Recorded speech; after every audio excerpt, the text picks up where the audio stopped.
We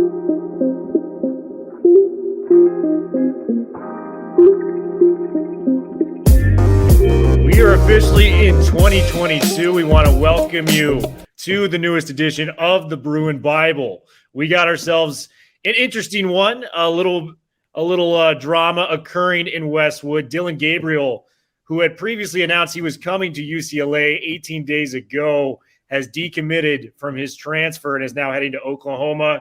We wanted to put out an emergency podcast. I've got Don Corleone himself in the house, Mr. Ryan Dyrud, the Godfather. What is going on, man? He is a trooper. He's holding out. He's a little sick at the moment. Are you feeling any better? Yeah, my biggest remedy is whiskey. So I think that, I don't know if that's a problem or just means I'm an adult that lived through a pandemic quarantine. But yeah, I'm doing good. Glad to be here, Will. Glad to talk some UCLA. Love it, man. I'm no doctor, but I think whiskey's a solid remedy right there. I think so. Yeah, exactly. And then we got our man, the madman himself, Mr. Jamal Madney. You can catch him on Draft is in Session, our show. You can catch his writing on LAFB, one of the better writers we have on our website. Jamal, what is going on, my man? Great to see you, Will. Excited to talk about the Bruins. Well, my heart sank last night, unfortunately, due to the news of Dillon Gabriel. Huge loss for UCLA. It was something we were really excited about, guys. This guy has an 18-8 career record, 70 career touchdown passes to 14 interceptions, over 7,000 yards of total offense. Decided to go with Brent Venables to Oklahoma, and a huge reason for that was his old quarterbacks coach at Central Florida, Jeff Lebby, is now the OC at Oklahoma. Crushing loss, but it makes sense given some of the quarterbacks that they've produced in recent years. If you want to reach that ceiling as a QB and get the attention of the NFL, that's a good place to go. Ryan, where were you when the news broke, and how crushing of a loss is this to UCLA?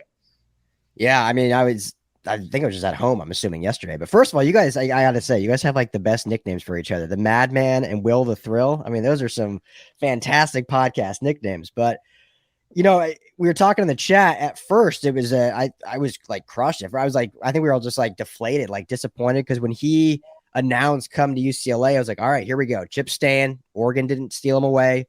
We're getting a quarterback that has all this talent that can totally run this system. He's experienced. He can come in and just really take the reins from DTR. And I think we all felt pretty confident about Ethan Garbers, but getting a guy as established as what Gabriel was, I think, was the excitement for us. And so when that all of a sudden was stripped away, it was like, oh man, just deflating. But it makes sense. As soon as Caleb Williams announced that he was he was entering the portal, even though he said that Oklahoma was still a potential him staying, I think the writing was on the wall there, with as you mentioned, the OC being at Oklahoma. Now, one thing before you throw it over to Jamal, and this is not me reporting, so I don't want anyone out there thinking I'm reporting anything, but I've heard on the interwebs and seen in other chat rooms, when Gabriel transferred, and this is me just trying to spin it some positives for UCLA. I always try to throw a positive light somewhere in there. We love it, too. When he was transferred to UCLA, a lot of his former teammates at UCF kind of came out and had said that, not totally a team player, kind of only was about building his own brand. Again, not reporting. This is what I had read from somewhere, that he was actually available and back from injury this last season, but decided to forego coming back at all, just focusing on his future for the NFL. Not making him a bad guy at all, but just little things like that. Like, okay, maybe that wouldn't fit the most in what Chip Kelly is doing at UCLA and what they're building, because they want team first guys. So I think if you can look, if that is true, again, not reporting, but things I've seen come to light from former players, maybe the deflation that we all felt might not be quite as extreme as we thought. And Bruin fans, just like Ryan said earlier, this was something that I think was an initial blow to us, but I believe this is going to be a positive long-term when we look at some of the other options that we may potentially have. So stay tuned for that. Jamal, I want to hear your take on Dillon Gabriel. I know we did the initial podcast with him coming. We were so excited to get him. How are we feeling about Dillon Gabriel right now?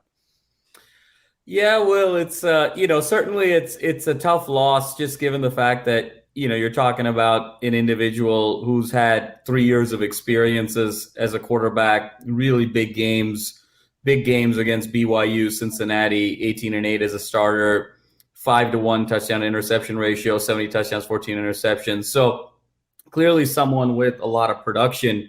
And when you look at the future of UCLA at the quarterback position.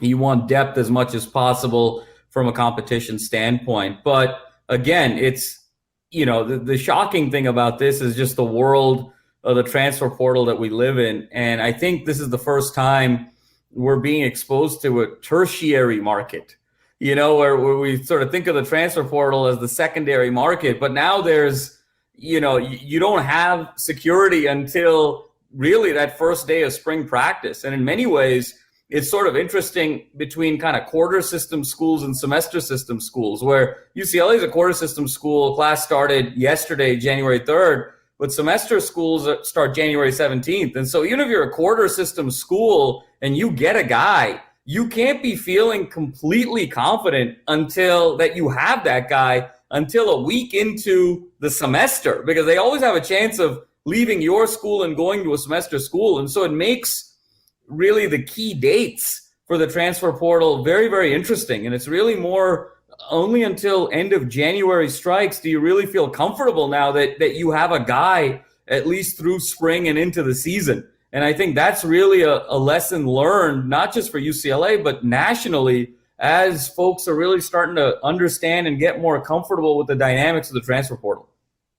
And like you said, he was not enrolled in classes, so he did have that opportunity to make that transfer back to Oklahoma. And the initial disappointment stems from the fact that we saw so much potential with this guy. Granted, he went to Central Florida, but that's a pretty good conference. It's not a Power 5 conference. Cincinnati was just playing in the college football playoff coming from that conference. Memphis made some big bowl games from there. Houston. Still a ton of NFL talent within that division. And what I envisioned for Dillon Gabriel is he could fit that Darren Thomas, that Jeremiah Masoli role that Oregon really had with those quarterbacks early in the Chip Kelly era. And Dillon Gabriel's a better thrower than both of those guys. He has one of the most beautiful deep balls you'll see. I understand what happened there. Caleb Williams leaving left a huge hole there. And he probably has a phenomenal relationship with Jeff Lebby, just being honest, for the fact that he wants to go back and work there. It didn't work with Dillon Gabriel, but I think this could be a positive moving on. There's one rumor going around right now that I just want to tie up really quickly. I know UCLA fans are sick of hearing about the Chip Kelly talk. Is he going? Is he staying? Was this transfer due to maybe a Chip Kelly instance of him, being bought out after the January 16th buyout where his, clause goes to zero, he'd be effectively fired. Jamal, at a 0 to 100% chance, do you think Dillon Gabriel transferring was more so of a reason of Chip Kelly maybe not being there next season? Well, it doesn't help, but I think you're looking at something in the 10% range. I mean, I think this is a lot more to do with familiarity of the offensive system and kind of an opportunity at Oklahoma to fill a void where, again, the talent is in place, especially in 2022 for Oklahoma to go and potentially win the Big 12. Gabriel will have an opportunity to play in a lot of big games, potentially a Big 12 title game, potentially a New Year's Six or a CFP game. And there's nothing like building your draft stock, especially if he is a little bit more me than we, based on some of those reports. Nothing quite like playing on that platform and those stages to really boost your draft stock. So I put this at a very minuscule level of the Chip Kelly situation, but it doesn't help matters. And I think it's more optics and strategy about UCLA football longer term that's more concerning about why this isn't getting done more than specifically just Gabriel. Kind of that cloud hanging over if it's coming, if it's going. Any smoke to that fire, Ryan? Where would you give it out of 0 to 100%? Of just him leaving because of the Chip Kelly. Yeah, Gabriel's transfer being encouraged due to the uncertainty of the Chip Kelly situation. I agree with you. I personally would go 0%. I think it's all to do with as soon as Caleb Williams said he was going into the portal, he saw the opportunity. I can go to Oklahoma. That, let's be honest, Oklahoma right now is a better program than UCLA. I don't think anyone would deny that. Having the familiarity with the OC. So I think it was more of a upgrade for Dillon Gabriel, and he saw that the opening with the QB leaving, saying, okay, cool, I can go to a bigger program. I know he's from Hawaii, but hey, Oklahoma's closer to Florida where he's been the last 3 years. I don't think that probably has much to do with it, but little things in the back of your mind. And I think it was more of that. as opposed to what we're probably going to get into next, this cloud still hanging over the program with Chip Kelly and the coaching carousel. Yeah, I mean, the Chip Kelly thing has been ongoing for a while. Until we have more concrete evidence on what's going to happen, I don't want to speak too much about it. I know this podcast is a very pro Chip Kelly podcast. We feel like with the time, we will be able to get to that 9 to 10 win range year in and year out. I do want to touch on this. A lot of reports right now are leaning to potentially DTR coming back. And at first I was kind of like, I don't know, this isn't great, but I would welcome a DTR comeback given how successful we were on offense last year and the development we've seen.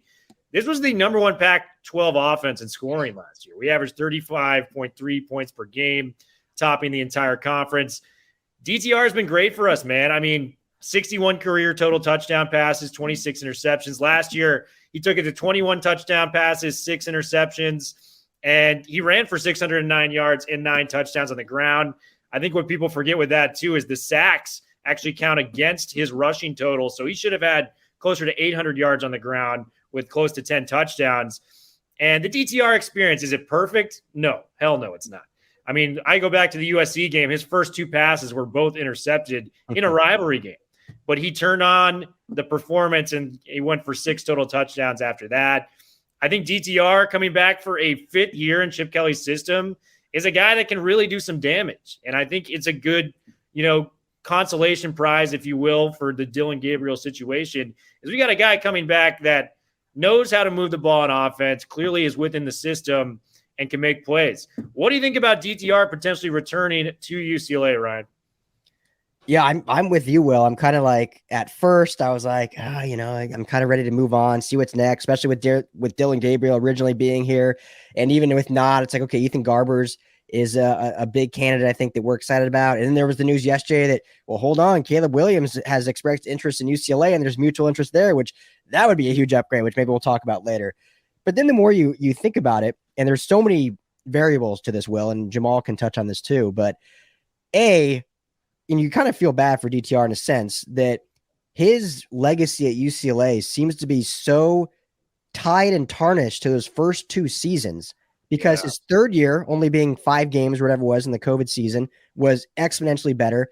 And last year, far and away, he was a top 2 quarterback in the Pac-12. I mean, him and Cameron Rising were probably the top 2 quarterbacks in the entire conference. And you said it, only 6 picks, so cut down the turnovers by a huge margin.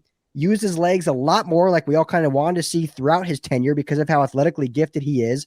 His leadership role grew. His teammates loved him. His coaches loved him.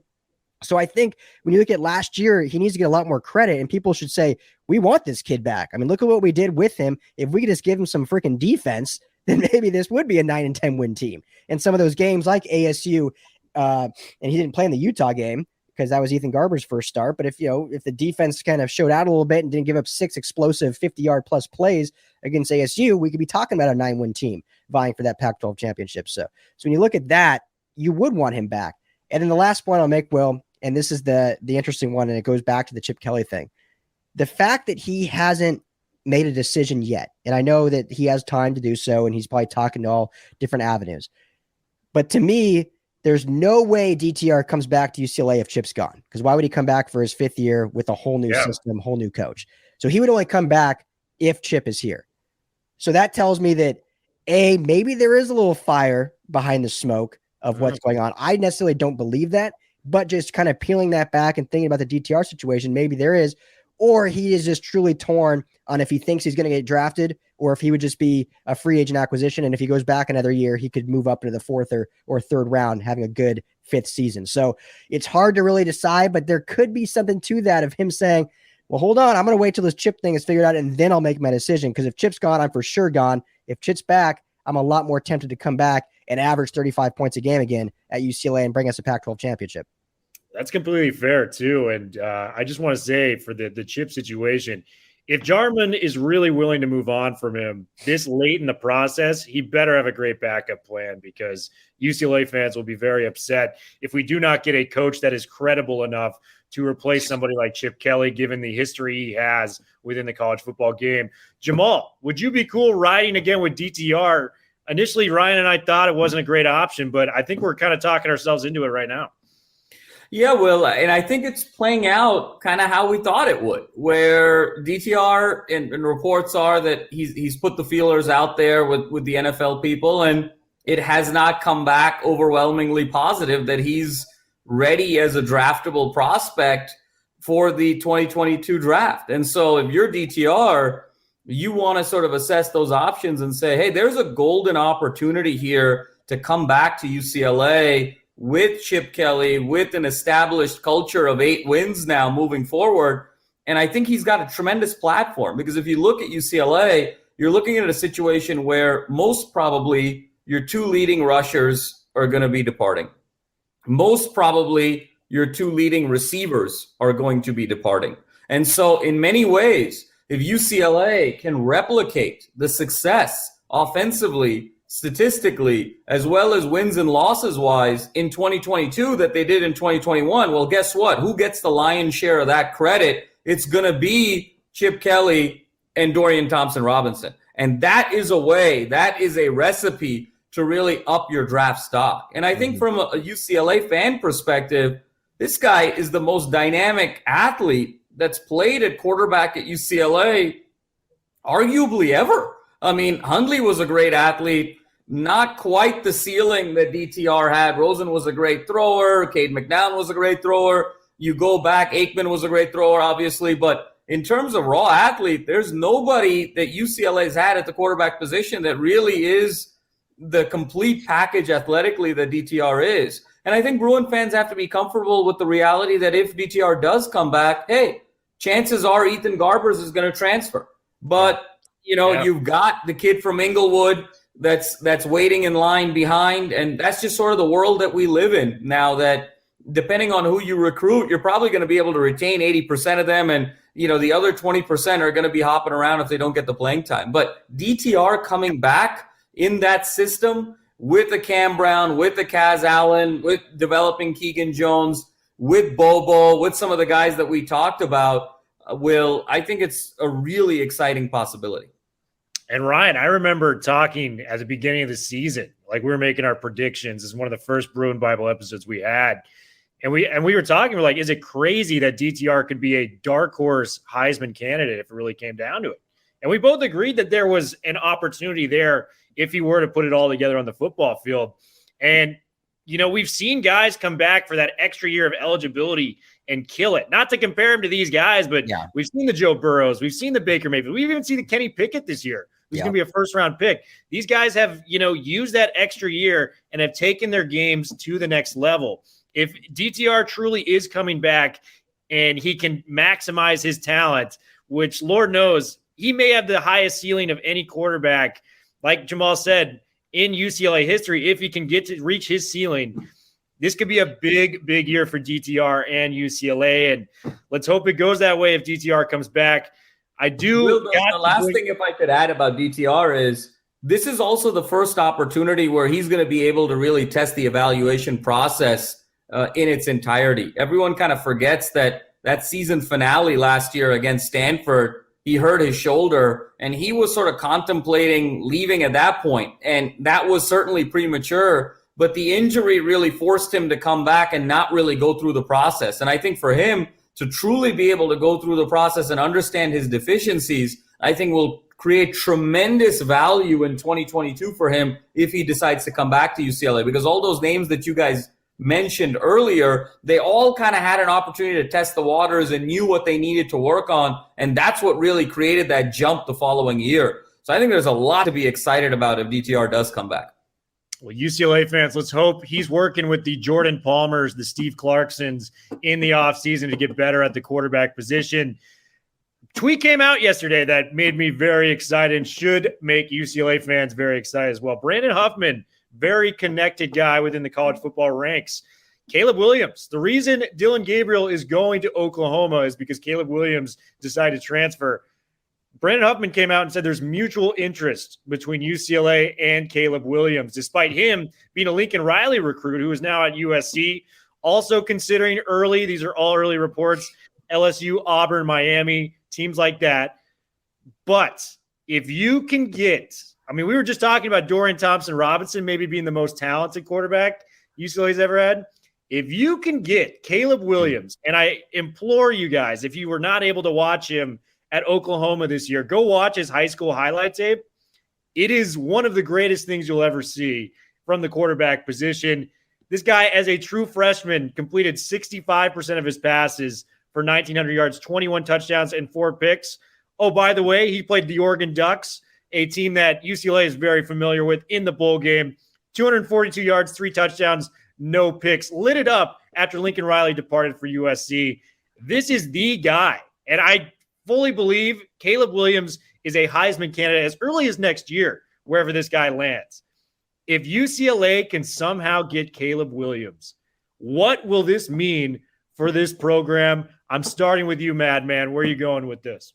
No, I mean, let's not forget what Kirk Herbstreit said at the end of the Red River game when Caleb Williams came in for Spencer Rattler and led that dramatic comeback, 56-48 of OU over Texas. Herbstreit proclaimed him right then as the next face of college football for the next 2 to 3 years. You are talking about potentially getting the face of the sport to come to UCLA. It changes the whole trajectory of the program. It changes the entirety of the expectations. When you look at the existing 5-star receiver at OU, who came out today and tweeted essentially saying, I'm going to go where Caleb Williams ends up going. There's potentially a sort of a package deal there, and just the domino effect of being able to get a 5-star quarterback would be absolutely historic. And I know that Caleb Williams' father is very focused on the next 2 years of Caleb Williams being in a program and being in a system where he is going to be best developed for the NFL. And that's another reason why Chip Kelly makes so much sense at UCLA, why I think a Brian Kelly at LSU for Caleb would be attractive, why USC would be attractive by the guy who recruited him to begin with, and why potentially even Ole Miss with Lane Kiffin would be also very attractive. I know there's also a lot of reports with Caleb about Georgia. That one I don't quite get as much because they have not been known to be quarterback developers and doesn't really fit Williams' requirements. But the fact that he's even considering UCLA is a huge step in the right direction for this program, because really the concentration of talent in this sport is so pronounced, where 80% of the talent goes to 20% of the teams. You need that first guy to sort of jump into the pool and believe in your brand, believe in your program. And if that first guy does it, then everyone follows. You know, there's that famous YouTube video of how to start a movement, and one person starts dancing, and then the second person starts dancing, and then everybody starts dancing. And if you can get that first dancer in Caleb Williams, you can really create a movement at UCLA. It would be the biggest signing for UCLA since Brett Hundley, and probably with a lot more at stake than getting Brett Hundley. It would just be massive. If Caleb Williams is as good as we think he is, it may be the best signing in college football, period. Like, absolutely. I've never seen a bigger free agent than this. Ryan, give me your thoughts, my man. If Caleb Williams is wearing the blue and yellow next year, how freaking excited should we be? Because the Rose Bowl is going to be back officially for regular season football. We're not talking about just the bowl game. Regular season, it's going to be nuts. Yeah. Game on, fellas. Game on. No disrespect to DTR, everything I just said about him, but if Caleb Williams comes, holy crap. And you have that rivalry now, the storylines between him and Lincoln Riley, which I'll get to in a second. But, you know, just to tell everyone kind of his talent-wise, and I know recruiting stars, everyone, I actually asked someone, I'm like, what's the difference between a 4-star and a 5-star? And they're like, well, it's pretty slim. What's the difference between like a top 5-star and a top 5-star? It's fairly slim. But just to compare, Josh Rosen, who was the highest rated recruit at the quarterback position for UCLA, was rated as a 9.932. Caleb Williams is a 9.969. So a higher rated recruit than even Josh Rosen was, who I know didn't have the most storied career with UCLA, but everyone knew what his talent was. Williams, I think, has proven he has a little better head on his shoulders, at least through one season as a freshman. And why I think there actually is some truth behind this interest in UCLA is two things. And one being the guy that recruited him, Lincoln Riley, when you know the recruiting process and these coaches go to living rooms, I know this gets overstated, but there's some facts to it. Coach goes to your living room and says, I want you to come and play for me. I'm going to be basically your pseudo parent now as you're, getting into your adult life. I'm going to get you to the next level. And then that parent just abandons you out of nowhere after the last game of the season and goes to USC to take a job worth $12 million a year.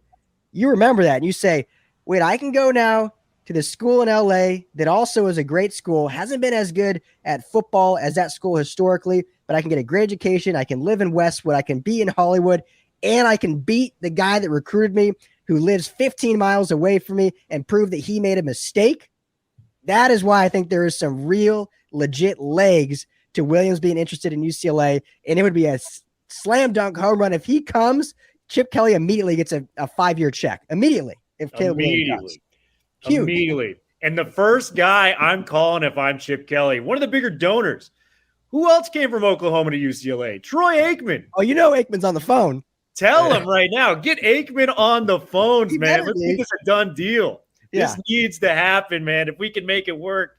Oh, man, Caleb Williams, if you are somehow listening to this, we plead you to come to UCLA. Last thing I want to say, and this is kind of controversial too, dealing with Chip, there have been some defensive hires on the coaching staff. Yeah. Jerry Azzinaro is still there. Are we at the point where we think Azzinaro is coming back? And I hate to end on this note, but Ryan, I'm going to start with you. I think there's above a 60% chance now that Azzinaro comes back because we've hired 2 different position coaches. The defensive line coach we got, former USC guy, don't even know how to pronounce his last name completely. Kohuaha. I think that's the best I can do. It is a huge Hawaiian last name. And then we got the linebackers coach, D-line coach from Washington. So that's a big get. Yeah. But how high do you think Azzinaro, at least chance-wise, is coming back to UCLA next year? Oh, man. I mean, it seems honestly like 100% at this point. I think as much as it pains me to say, but you don't make hires to work under a guy if you're then going to move on from that guy. It just strategically, I don't make any sense unless Chip has told these guys ahead of time, oh, by the way, we're going to make this move at DC. So this will be your new boss, essentially. I know Chip's the overall boss, but the position coaches kind of report to the coordinator. So the fact that they made these 2 hires, who are good hires, I think they're really good hires.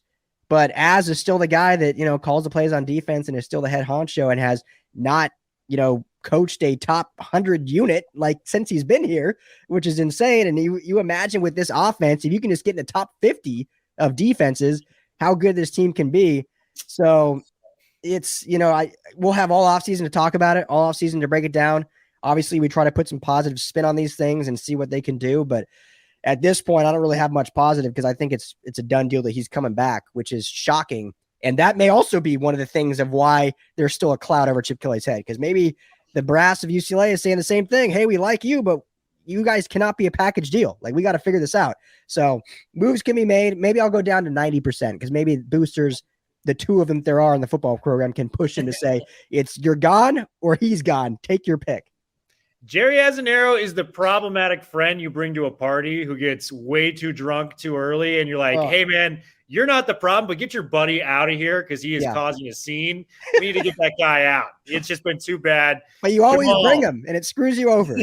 Yeah, like, you're doing fine. Like, you've been socializing. You've been passing around drinks. Yep. This guy's cool. His friend, that guy sucks. Like, let's get him out of here. This guy is the worst. Yeah. Jamal, give me your thoughts on Azzinaro potentially coming back, because I'm a little bummed about it, but there is so much still to be optimistic about with UCLA moving forward.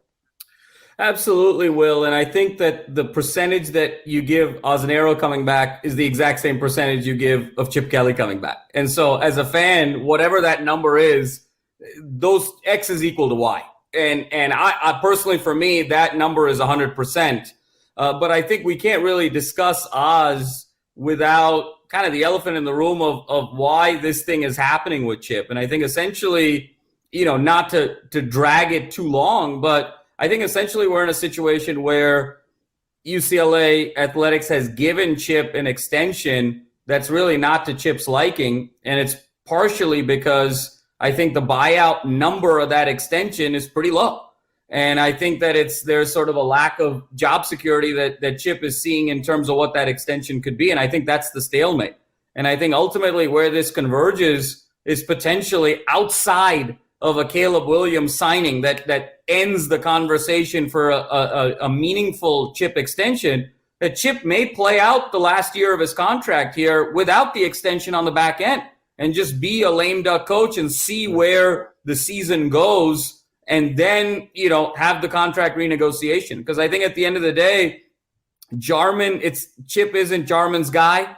And I don't know if Jarman is completely team Chip, but I don't think Jarman is anti-Chip either. And I think Jarman is probably taking it from the perspective is I'd love to see one more year before I have to put my big boy pants on and make a real decision. And the question now is, could I get away with an extension that isn't really a big buyout number? Chip doesn't necessarily, I think, agree. And I think that's where the conflict is. And we could be headed for 2022 without, long-term clarity, which may be okay considering that UCLA isn't really a player in traditional recruiting and does rely on the transfer portal so much that even if Chip goes into a few living rooms with sort of a little bit of a lame duck status in 2022, it's not the end of the world because that wasn't his strategy to begin with. And so I think that's kind of where we're sitting here. And in terms of who's better, there's nobody out there that's better right now, with the exception of one name potentially, and that could be Matt Rule. Ooh. And, Matt Rule has been a program builder at Temple, at Baylor. And, if he gets fired by the Carolina Panthers next week, the timing of that kind of works out. And, if there's a phone call to be made, it would be made to Matt Rule. Otherwise, there's nobody out there. Wow, I love that. Wasn't even thinking in that direction. Jamal coming up with an awesome answer for potentially Matt Rule. If things are going to move on from Chip Kelly. Defense aside, I think we've got optimism as UCLA fans in 2022. This is the first Bruin Bible episode of the new year. Whether it's DTR, whether it's Caleb Williams, fingers crossed, whether it's Ethan Garbers, this team is going to be competitive, and it's going to be a team that's going to be worth watching. Bruin Bible, we're out. Thank you guys so much. Stay tuned. We got episodes coming to you all off season.